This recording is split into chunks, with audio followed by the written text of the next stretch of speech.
halfway through the year? Man, I think it's pretty good. I'm encouraged overall. There's always a couple key injuries here and there, but I like where we are right now, so I think we're handling it okay. Do you think that the emphasis during fall camp to remain healthy made a big difference as far as that goes? I would love to think that. I think ultimately the end of the season will tell us that, but right now I think so. Do you expect any guys like Mike Haig or Adam Heaney back? Mike was running around pretty well today, which I liked. I'm not sure whether they're expecting him for this one or for Notre Dame, but the way I saw him today, he could be this week. Adam still seems to have a ways to go. And so, again, the best thing to do with that one is talk to Jeff specifically. I'm just kind of waiting for the testing to say he's ready to go, and what's holding him up, I'm not sure. What kind of conversation did you have with Taysom post-prognosis? Well, I just had it today, actually. It was about 3 minutes is all. And he'd just come back from the doctor getting a second opinion just to make sure everything was exactly what we thought with the significance of the injury, then timing of the surgery. And then I told him exactly how I was going to address you guys because I feel responsible for it. And I think he didn't know what to think about that because he just thought it was an unfortunate thing, but it's news, and so I let him know what I was going to say, and I think that made him feel good. Did you say when the surgery was? Possibly this week or early next week. Bronco, the church obviously changed the age for missions. Can you talk about how that affects BYU and your recruiting? It affects us more than any other program in the world. We have the most missionaries on our team. We have the most returned missionaries on our team, and we'll continue to have that at an institution owned by the church, which is 98.5% LDS. So we actually had taken a guess a year ago and kind of put a plan in place, and so now we'll just kind of revisit that, make sure it's on track, and then have to make some really unique decisions for 2 years in transitioning.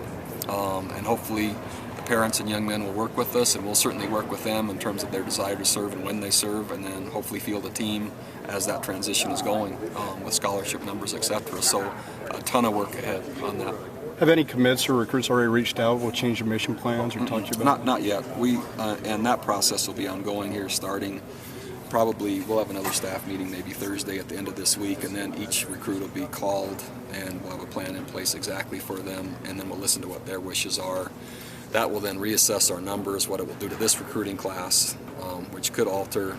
Then we'll have to hit the road again to maybe fill certain needs of kids that are changing, then anticipate when they're coming back, look at scholarship needs and availability when they come back, how that will affect the next class, etc. So we were 3 years out.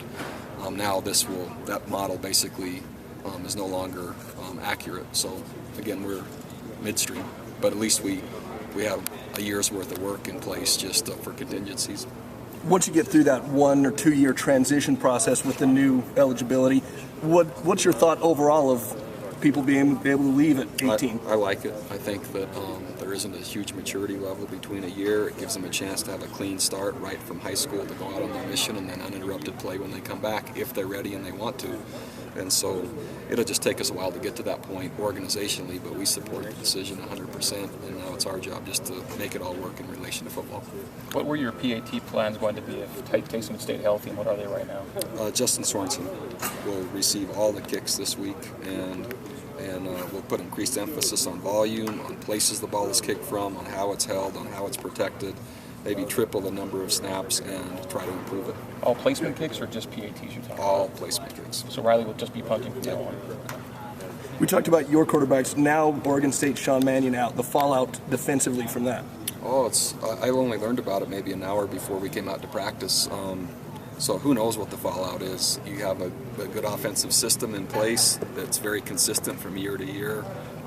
How that will be tailored all of a sudden to a new quarterback, I'm not certain. We'll prepare for what we know and then adjust to what we don't know or what we see on game day. So that's really the best we can do. Was it kind of a somber group this morning when you got together as a staff, knowing all that had gone down over the weekend with Taysom? I mean, staff meeting, that kind of thing? Not necessarily. Not to make light of it or anything. There's just so much work to do that it's really where you have to balance the needs of the one, and I have to care for him at the very highest level, and I also have to balance the needs of 122 others and a game coming up and etc. So you just have to learn to compartmentalize and have all those things going at the same time. You talked about headset communications, and will they need to change discernibly going forward? Or the biggest issue was just the communication, we have specific coaching responsibilities, and a specific coach has exactly when victory can come in, and he was maybe 1 second or 2 seconds late on saying it clearly. So then Coach Dolman, even though he didn't signal play, was saying this, but 1 or 2 seconds could have saved everything, and that's what we have to work toward, and that's what the standard I have to hold our staff to and be responsible for. Can you describe kind of what you were doing personally when the word came down the pipe that the mission age was 18 now? Good question. I was watching it, so that ought to be a plus. And then right from there, I was thinking, okay, now this, and hard to concentrate on the rest of the talks for a while. Thanks, guys.